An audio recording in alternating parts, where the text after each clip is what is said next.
Good afternoon, everybody. Welcome to this first EU press conference of the second week of Cop29. I have alongside me for the European Commission, Commissioner for Climate Action, Wopke Hoekstra, and I have for the Presidency of the Council of the European Union, the State Secretary for Energy and Climate of Hungary, Attila Steiner. We will take opening remarks from both, and then we will get into your questions. And I will give the floor first to the Commissioner. Thank you, and ladies and gentlemen, here we are again. Truly happy to be here for what is my second COP as EU Chief Negotiator. And I'm intimately familiar with the fact that at the start of the second week, we have the moment where many of you write that, we're very far apart as negotiators. And let's address the elephant in the room right away. Yes, if you look at the geopolitical context, that is, of course, in the back of everyone's minds during these negotiations, the context is indeed difficult. But then again, when has it ever been easy? I truly believe that despite the grim geopolitical context, we can and should have a good result by the end of this week. Ladies and gentlemen, while the UNEP emissions gap report says we're not yet on track to keep our 1.5 degree target, it is also very clear that technically, at the very least, we can do it. So that means, and that implies, that the challenge we're facing truly is political. And that is a challenge we face here as negotiators. So this week, in this venue, let's tone down the background noise and double down on the negotiations we have in front of us. As for the EU's role, we will continue to lead. We will continue to build bridges to countries from all over the globe, and we will continue to engage. We are a natural bridge builder. It is in our DNA, and we've always come to COPs with high ambition, and that kept us moving forward towards the Paris Agreement goals. And at COP28, we managed to bring everyone together to really reach ambitious results. And I'm here, and the team is here with the same energy and exactly the same ambition. It is clearly a steep climb, but we are truly ready for it. So let me also take this opportunity to call on the COP presidency to start bringing parties together around more concrete texts as early as possible this week. There is a clear and heavy responsibility, as always, on the shoulders of the COP presidency to bring these important but difficult talks to a conclusion. This is truly a conference of parties, and ministers are ready to work. But we do need a presidency to lead and to steer us in the direction of a safe landing ground. Let me briefly turn to the NCQG. We all know it is never easy in politics, and neither is it in international politics, to talk about money. But the cost of action today is, as a matter of fact, much lower than the cost of inaction and later on reacting to climate disasters. So we all have a role to play. As I said, we will continue to lead, to do our fair share and even more than our fair share, as we've always done. And public finance should remain at the core of the NCQG. But three critical things need to be clear as well. One is, with affluence comes responsibility. Others have a responsibility to contribute based on their emissions and based on their economic growth. Two, the money needs to go first and foremost to these countries most in need, to the most vulnerable amongst us. And three, the reality is that there will never, ever be enough public money from any source. So what we need to do here in this week is to have more resources on the table. And we're here to design a system that reflects these realities of our world. Economic and emissions realities. Then on Article 6, one way to drive more private sector contributions is through carbon pricing and through carbon markets. And that is why we're also negotiating the completion of the Paris Agreement rules governing international carbon markets. And this is a truly very important work stream, a potentially very impactful work stream this week. Finally, allow me to say a few words on mitigation. It is imperative that we send a strong signal this week for the next round of NDCs. And we must follow on our historic decision in Dubai to truly transition away from fossil fuels. And in that light, the announcements by Brazil, by the UAE itself, and by the UK are very positive and very promising. In the European Union, we're also planning an ambitious NDC in line with the 1.5 goal. We're on the right track in Europe. The EU has reduced its greenhouse gas emissions by over 8% in 2023, which is one of our largest cuts ever. And we need and we will continue to keep the pace. So, ladies and gentlemen, in conclusion, it is the start of a long week of negotiations. And these things, as we all know, are never easy. But we do have a job to do, so let's get it done.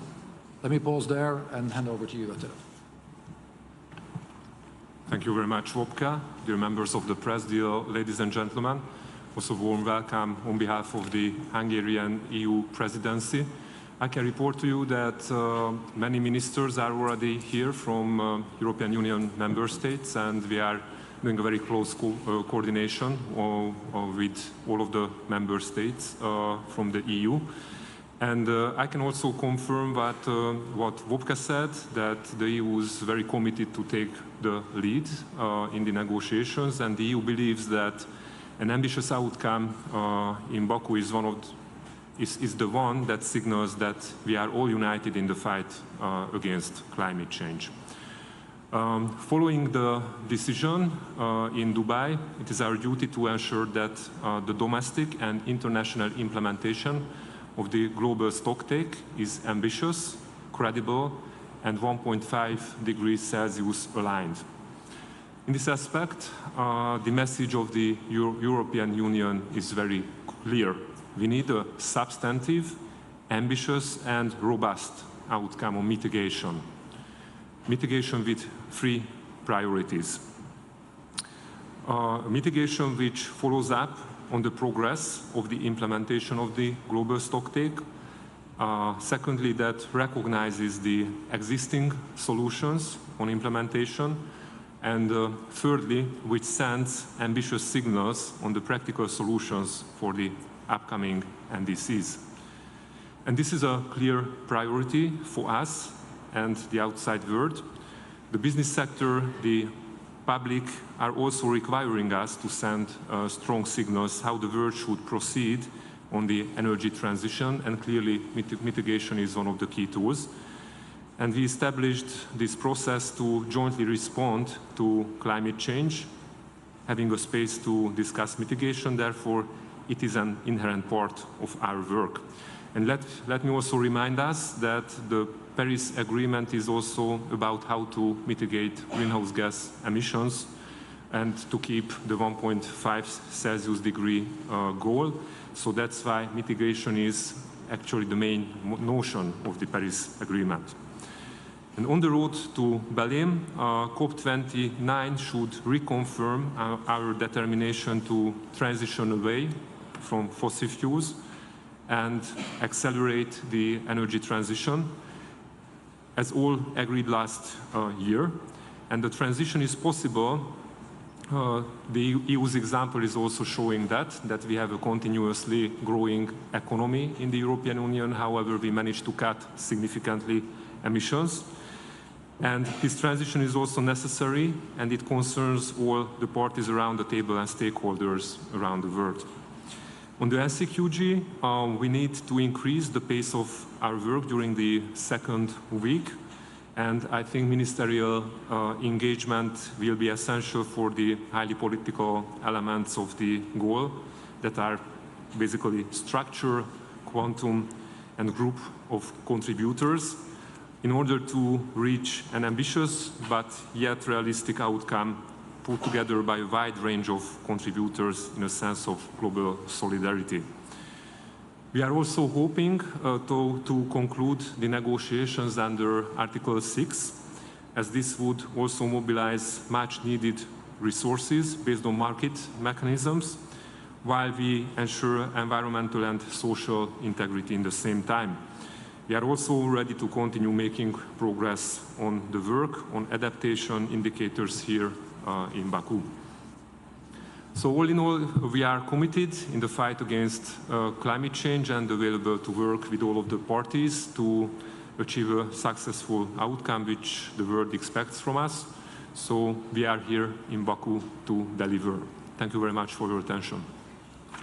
Thank you very much, State Secretary. Thank you very much, Commissioner. I'll take a few questions. I'll start right here in the front row. I'll take the two people sitting next to each other in the front. And the microphone should be coming to you.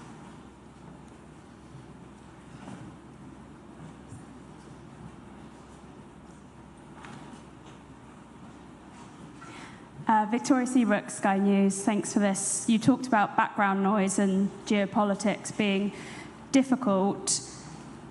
People here saying that they need a clear steer from the G20, but are EU leaders distracted by what's happening in Ukraine? How difficult is that making things here?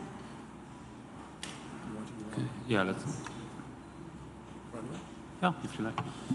Well, thank you. And clearly, you know, the horrible war the Russians continue to wage in Ukraine is a huge thing all across European capitals. And we will continue to stand with our Ukrainian friends as long as it takes. And yet, the problem we face in terms of climate is not going away. It needs to be addressed in full by the world at large. So as much as it is imperative for Europe to work on safety and security and to help out our Ukrainian friends, at the same time we are here to deliver. And that is exactly the spirit, not only the European Union, but also all the ministers from the European capitals are bringing to this conference. We've just been in the room with them, and there truly is the spirit. We're here to lead, we're here to contribute, we're here to build bridges, we're here to engage with countries from the north, the south, the east, and the west. Okay, thank you, Commissioner. Yeah. Yes, next along the line.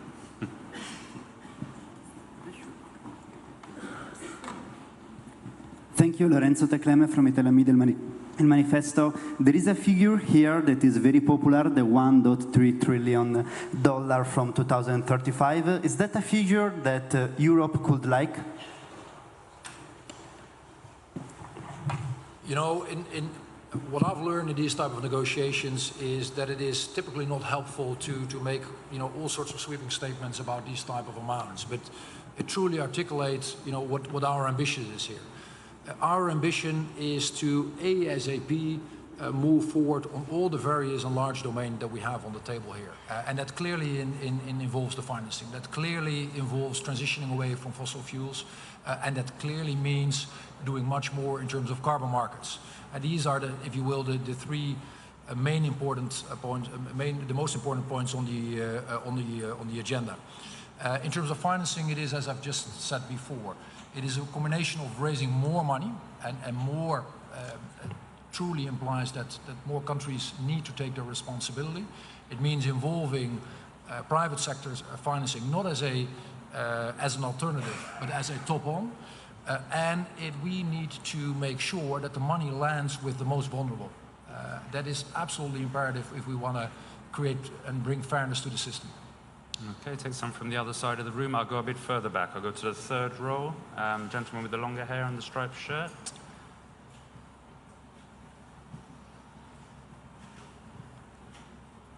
Hi, I'm Josh Gabatis from Carbon Brief.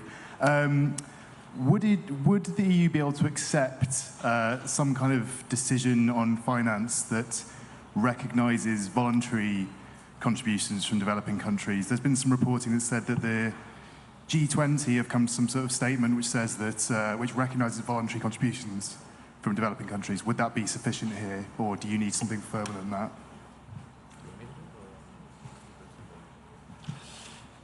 So, what is a reality in these negotiations, what is a reality that the world agreed on earlier on, is this categorization of developed and developing.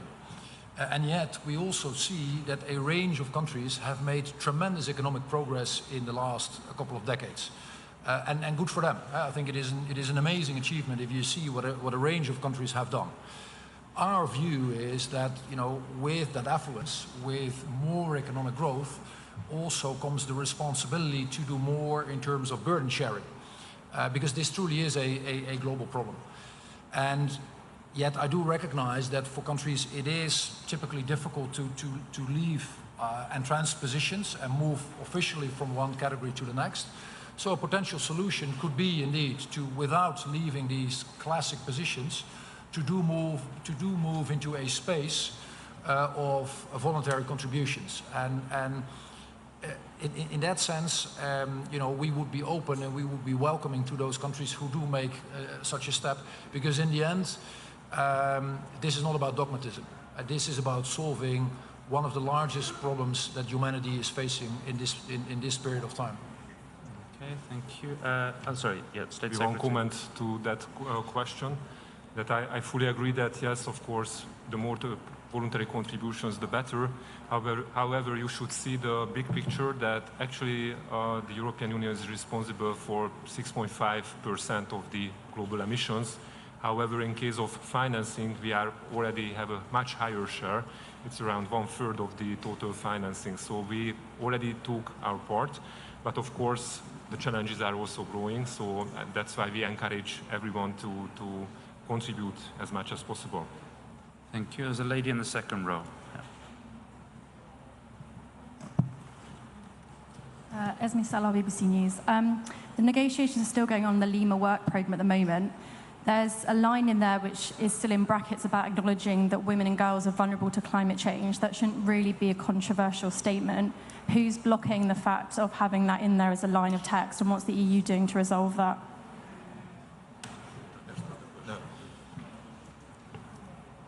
To be honest, the sound is not optimal here.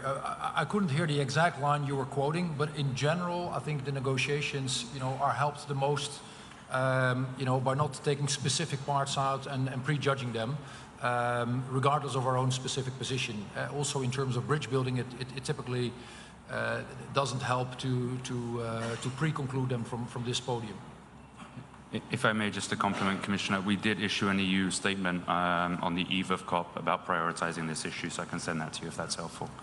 What was it about? About gender. Okay, yeah. Yeah. By the way, we did address it. That is maybe good to articulate as well. We did specifically address this in our EU coordination meeting, given that it is so important for us as a European Union.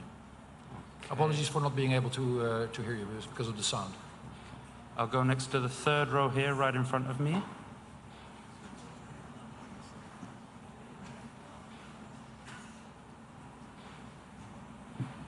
Urmi Goswami from the Economic Times. To follow up on George's question, is it enough for the EU that, you know, the certain countries that you mentioned who have become affluent are recognized as already putting in money through climate contributions for climate action in developing countries? Is that enough for the EU? Vis-a-vis the thing about increasing contributor base, is that recognition enough? And second, to the same answer, you said something to the effect of how it should be about it becoming a voluntary space. Are you saying that the EU is actually wanting to move to a space where all contributions become voluntary? That is, no more obligations. Is that what you're saying? Maybe to the first part of your question. Yes, indeed, we would like to have a larger contributor base. I think there are many contributors already which are not calculated into the big picture. And also what I think has a clear potential, this is market mechanisms like Article 6, which can bring additional financing capabilities based on market mechanisms. So I think combination of many things that could help us to progress. Okay, we have a question on the end of the second row here.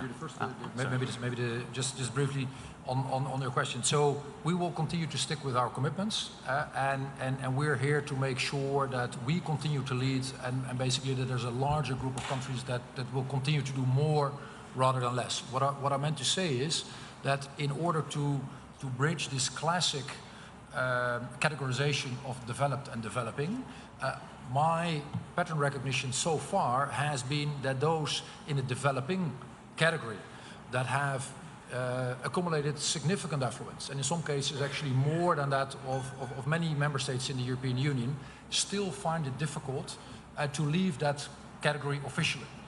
And regardless of what I think of that, that is simply a reality.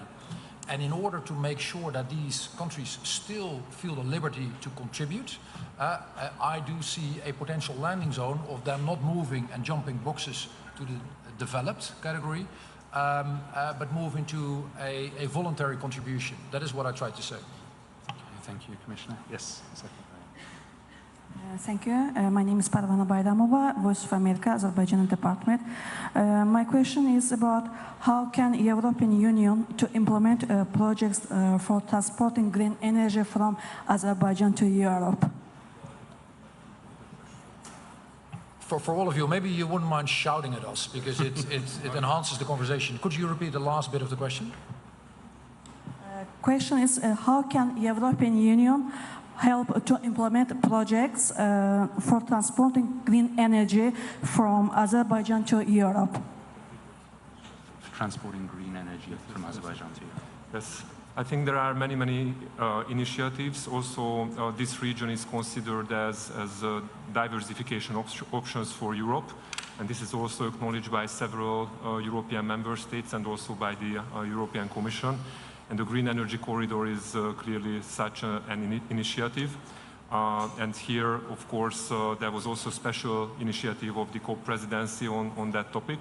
So I think for the European Union, it's the better that we can import and diversify our energy supplies. And if it's clean energy, then that's even better. So I see this project could very clearly fit to our strategic objectives. Okay, thank you very much. One here in the front row. Hi, thank you for this.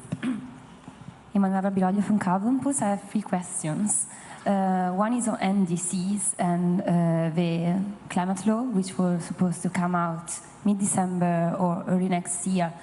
Why is the Commission not doing anything right now on NDC? Why is it delaying the process? Because it doesn't seem like EU is no longer a first mover.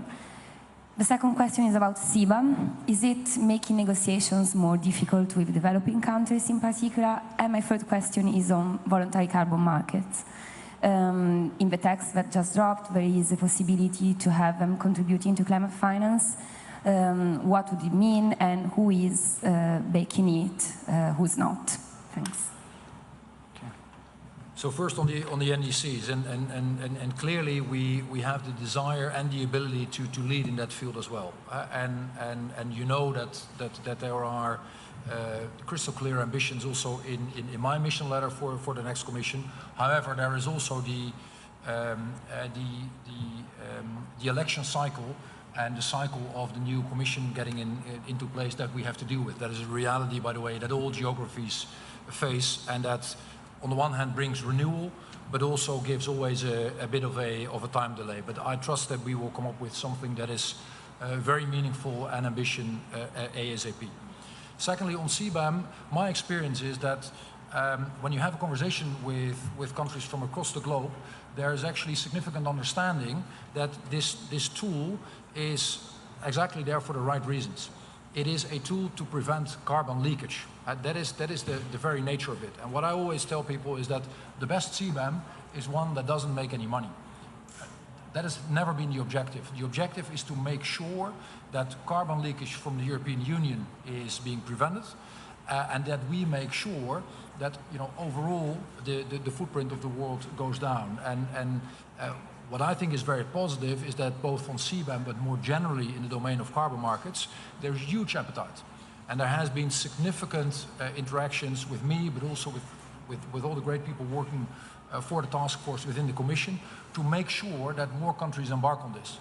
One of the most effective things humanity can do to tackle this problem is pricing carbon and moving forward in the second domain you're mentioning, carbon credits. Maybe one sentence on that, and maybe Attila has things to add. It would be great if we could make progress in that domain as well.